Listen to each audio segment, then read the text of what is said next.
আসসালামু আলাইকুম প্রিয় দর্শক ভাই ও বন্ধু, অনলাইন ফিশ মার্কেটিং চ্যানেলের পক্ষ থেকে আপনাদেরকে জানাচ্ছি স্বাগতম।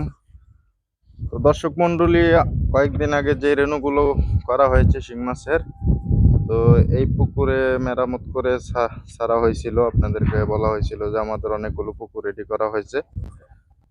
তো আহ, আমাদের হ্যাচারি ওই জায়গায়। তো এখানে আজকে আপনাদেরকে দেখাবো এই রৌদ্রের তাপে আপনারা কি কি ব্যবস্থা গ্রহণ করবেন। এবং রোদের মধ্যে সাধারণত বেশিরভাগ মাছগুলো কেটে যায়, মাছগুলো মারা যায়। সেজন্য আপনাদের যে সতর্কগুলো অবলম্বন করতে হবে, তো কিছু কিছু বিষয়গুলো আমরা বলতেছি আপনাদেরকে। তো এই গরমের মধ্যে যেটা না দিলেই নয়, আপনারা এই যেরকম একটি স্যালাইন আপনাদেরকে বিকাল দুপুর টাইমে দিতে হবে রোদ্রের মধ্যে। কারণ দুপুরে যদি আপনি স্যালাইনটা না দেন, তাহলে আপনার মাছগুলো দেখবেন যে কালো হয়ে আস্তে আস্তে মারা যাচ্ছে। তো এখন আমরা এটা একটা স্যালাইন নিছি, এটা মুরগি মাছের জন্য ব্যবহৃত করা হয়। এটা গরু পশু পাখি অন্যান্য স্যালাইন, তো এটা মাছের জন্য খুবই কার্যকরী হয়। তো এই স্যালাইনটা আমরা এখন এটাতে দিয়ে দিব এবং আপনাদেরকে দেখাবো যে মাছ কিরকম পর্যায়ে আছে। না, তো এখন কিরকম গরম পানি?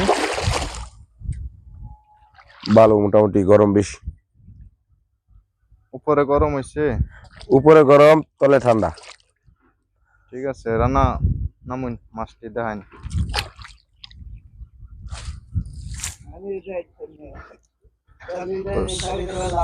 প্যাকেটটা লইন।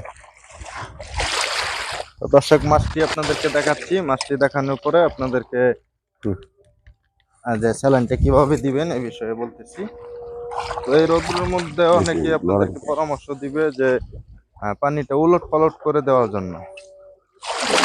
আপনার কম পানি থাকলে অবশ্যই পানিটা উলট পালট করবেন না, কারণ উপরের যে গরম পানিগুলো আছে সেটা নিচে চলে যাবে এবং নিচে গেলে আপনার মাছগুলো মারা যাবে।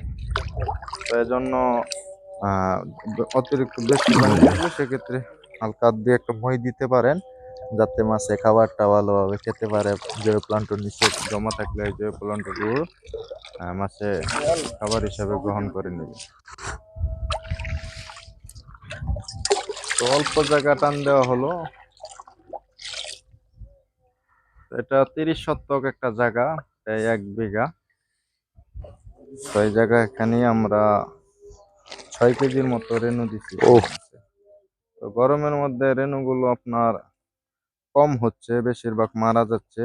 অনেক প্রখর রোদ্রের তাপ, প্রায় 42 ডিগ্রি 40 ডিগ্রি তাপমাত্রা থাকছে।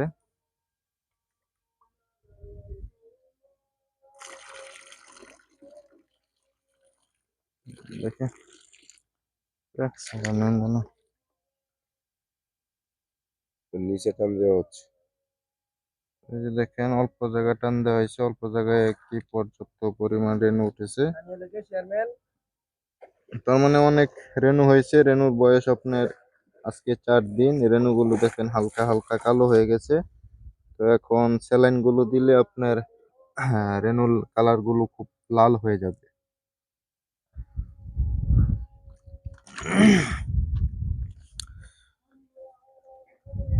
আরেকটা অডিয়েন্স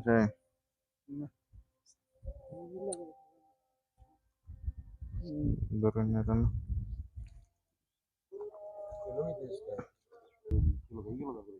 মাছগুলো দেখার সুবিধার্থে আমি একটু ময়লাগুলো ফালাই নিতেছি।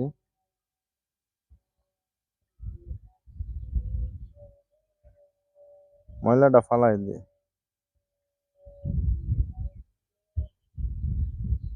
থাক, অল্পই নিয়ে ওটি ফালাই। পরিষ্কার পানি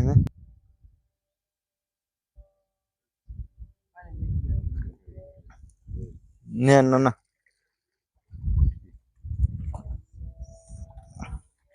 আমরা প্রত্যেকটা পুকুর আপনার খুব ভালোভাবে শুকাইয়া পরিষ্কার করে নেই। তো এই যে স্যালাইনটা দেখেন কিভাবে দেওয়া হয়। এটা গুলে সুন্দরভাবে পানির সাথে গুলে সুন্দরভাবে চারদিকে ছড়িয়ে দিতে হবে। একটু ধৈর্য ধরেন, আর এই মাছগুলো আপনাদেরকে এখন দেখাচ্ছি। যে রেনু মাছগুলো, এতে 3 দিন বয়স। আপনারা একটু খেয়াল করে দেখেন যে মাছগুলো কালো হয়ে গেছে।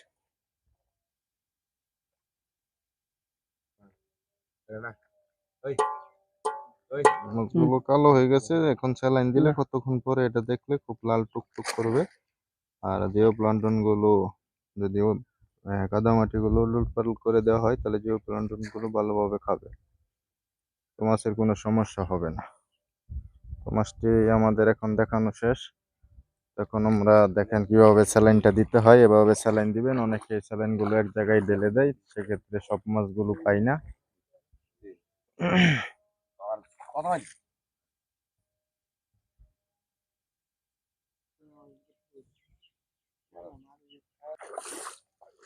তো এভাবে দেখেন সুন্দরভাবে গুলে তারপরে এরকম ভাবে চারদিকে ছড়িয়ে দিবেন। আর রাত্রের বেলা আপনার অক্সিজেন দিতে হবে। রাত্রে অন্ধকারে ভিডিও করা যায় না, সেজন্য অক্সিজেনের ভিডিওটা দেখানো হয় না। তো চেষ্টা করব অক্সিজেনের ভিডিওটি দেখানোর জন্য। তো রেনু চাষ সম্পর্কে আপনাদের বিস্তারিত জানার থাকলে অবশ্যই আমাদের সাথে জানবেন। রেনু চাষ সম্পর্কে আপনাদের বিস্তারিত জানা থাকলে অবশ্যই কমেন্টে জানাতে পারেন, এবং কোন বিষয়ের উপর ভিডিও করব সেই বিষয়গুলো আপনারা জানাতে পারেন। তো সবাই ভালো থাকবেন, সুস্থ থাকবেন। আজকের ভিডিওটি এ পর্যন্তই। আসসালামু আলাইকুম।